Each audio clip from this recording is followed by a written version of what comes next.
I used to think I was the luckiest woman in the world. 10 years ago, I married the man I believed was my soulmate.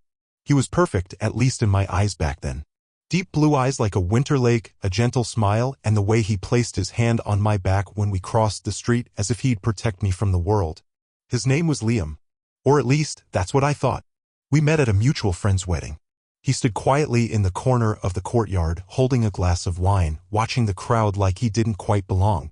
There was something about him, an unspoken sadness in his eyes, a presence that felt different from other men. And when our eyes met, it felt like time stopped. He told me his name was Liam, soft-spoken, introspective, but he had this way of making me feel like I was the only woman in his world. We fell in love fast, intensely, and got married just 6 months later. Everyone said I was crazy, but I had never been more sure of anything. After the wedding, we moved to a small town in Vermont, peaceful, with blazing red maple trees in the fall and snow-draped rooftops in the winter. We built what felt like a dream life. He was a freelance photographer. I worked as a nurse at the local clinic. The whole town adored us. People called us the fairy tale couple. But fairy tales often hide dark secrets. Things started to change in year 4 of our marriage. Not all at once. Like tiny cracks in glass, barely visible until it shatters. He began forgetting things. Simple things. The kind of perfume I wore, how I took my coffee every morning. Once I asked him about our summer trip to Maine, and he looked confused, like it had never happened. But what sent a chill down my spine was the day he kissed me, hurriedly, strangely, and whispered the name Eva. I wasn't Eva. I asked him who Eva was. He smiled and said it was a character in a story he was writing. I wanted to believe him. I did believe him. I wanted to save this marriage. But from that moment on, I never felt safe in my own home again. Then one morning, I found a photo in an old shoebox under the bed, the one I used to keep our wedding cards and his first love letters. In the photo were 2 men, identical. One was standing next to me at the wedding. The other wore a gray shirt and wasn't smiling. They were twins. I had never known he had a twin brother. He had never spoken a word about the other man. I couldn't sleep that night. I stared at the photo for hours, trying to remember the details. Had I fallen in love with the other one? Had I married a stranger? The next morning, I drove silently to see my mother-in-law, a quiet woman who lived alone about 20 minutes away. I brought the photo with me. When I handed it to her, her face changed like she'd seen a ghost. She said nothing for almost a minute. Then slowly, she placed the photo on the table and asked me, "Who do you think you've been living with?" I couldn't breathe. I remember the way the light hit the kitchen window that day, cold, flat, unforgiving. The kind of light that reveals dust in corners you thought were clean. He walked in like nothing had changed.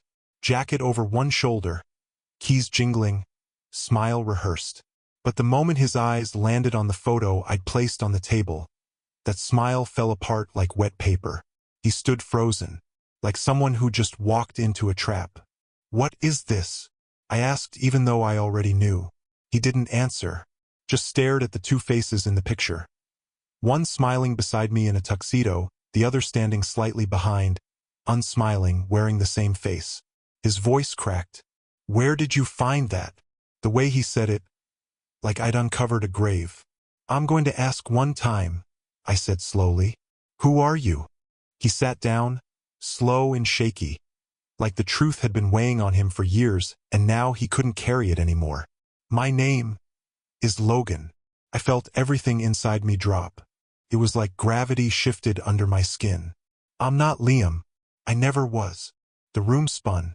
He told me everything, about how he'd always lived in Liam's shadow. Liam, the charming one, the golden boy, the one everyone trusted. And Logan? Logan was the screw-up. The one who couldn't hold a job, couldn't keep a relationship, always second best in a 2-man race. Then came the accident. A hiking trip. Just the 2 of them. A storm came in fast. Slippery rocks. One wrong step. Liam fell. And Logan didn't try to save him. He stood there, frozen, watching his brother disappear into the ravine. He didn't scream, didn't cry. He just waited. Waited until the forest went quiet.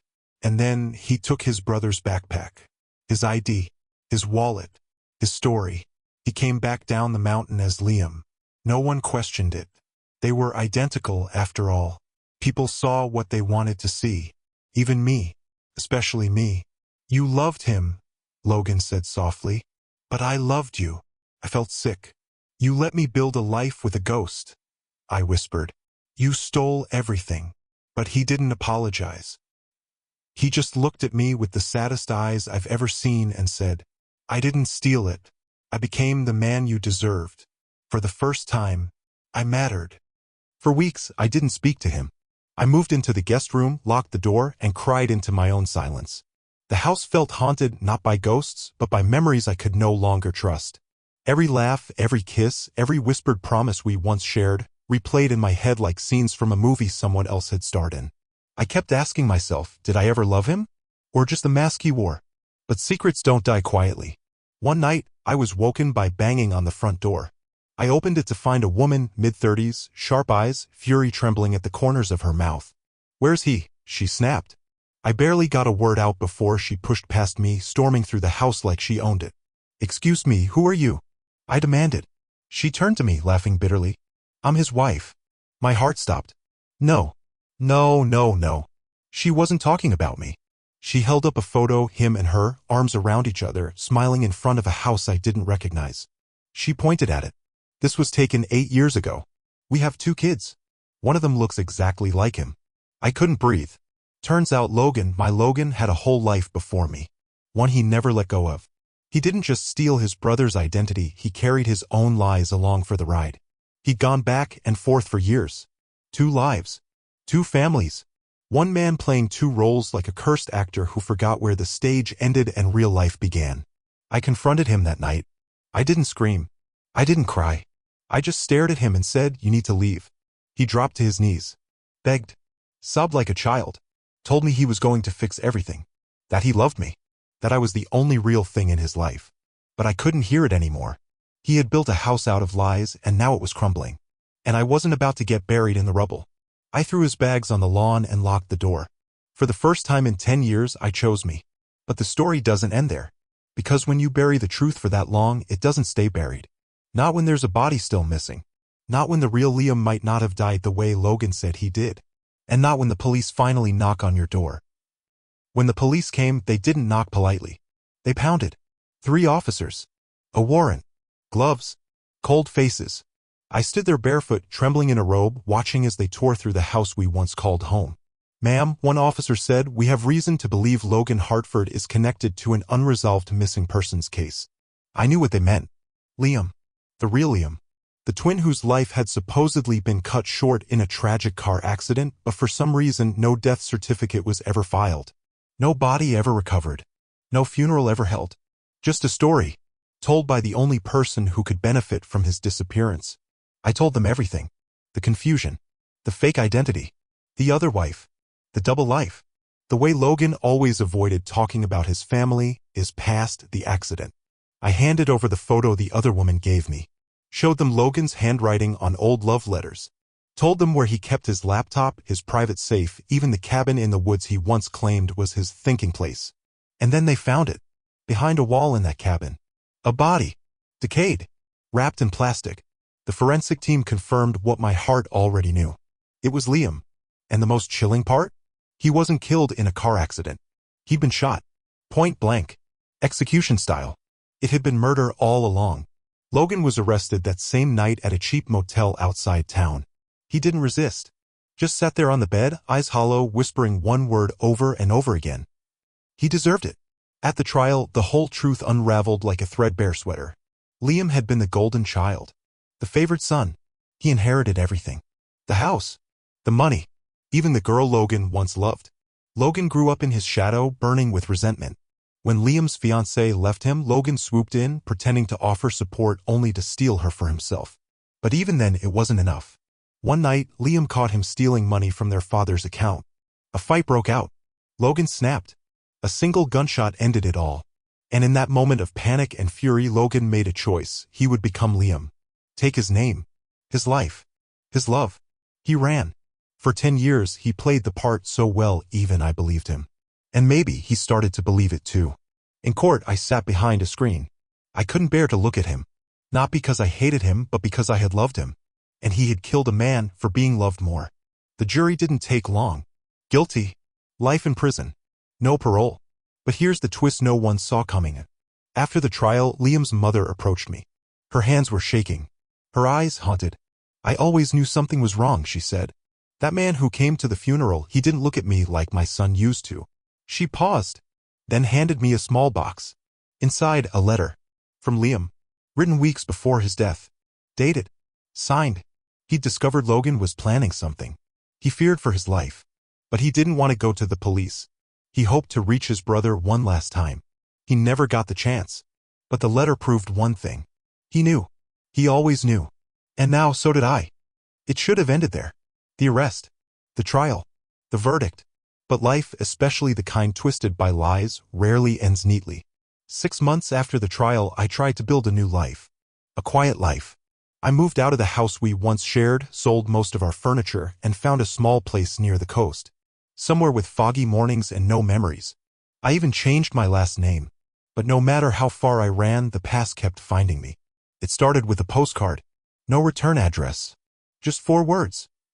Did he tell you everything? I thought it was a prank. Some sick stranger playing games. But then a second letter arrived, this time with a key. A single metal key with a number etched into it, number 78. I couldn't sleep that night. My curiosity battled with dread, each hour passing like a drumbeat in the dark. The next day, I went to the police. Showed them the key and the message. They ran it through their system and matched it to a locker in a rural bus station 2 towns over. They went with me. The locker creaked open, revealing a worn leather journal wrapped in plastic. The name inside? Liam Hartford. His handwriting. His words. His final truth. As I read the journal, something inside me twisted, slowly, painfully, until I couldn't tell which part was real and which was nightmare. Liam hadn't died suddenly. He had been living in hiding. For 2 years after the supposed accident, he had traveled under a fake identity, leaving notes, evidence, tracking Logan from a distance. Why? Because Liam wasn't innocent. The journal revealed everything. Their childhood was a battlefield, manipulation, abuse, and cruelty. Liam had always worn the mask of the golden boy while Logan took the blame. But it was Liam who had framed Logan for theft. Liam who had stolen Logan's first love. Liam who forged their father's will. The journal ended with one final note. If you're reading this, then he did it. He became me. But maybe that's justice. Maybe we both deserve to disappear. I broke down. Because everything I thought I knew, every piece of this puzzle, was warped. Logan had killed his brother, yes. But was it cold-blooded murder? Or a final explosion after a lifetime of silent torment? I never got to ask him. 3 weeks later, Logan was found dead in his cell. Suicide, they said. But the guards whispered rumors he had been visited twice by a woman in black who never signed in. I don't know what to believe anymore. Sometimes I sit by the shore, journal in hand, reading Liam's words like a ghost story. They were both liars. Both victims. Both monsters in different ways. And me? Just the woman who loved a man who never existed. The truth is, some stories shouldn't be untangled. Some lies are kinder than the truth. And sometimes justice isn't about who was right. It's about who's left to remember. If you enjoyed this video, don't forget to like and subscribe to support the channel. Because with every view you give, stories like these get to live on. I'll see you in the next episode on a brand new adventure. Keep your heart open. Who knows what magic awaits just around the corner?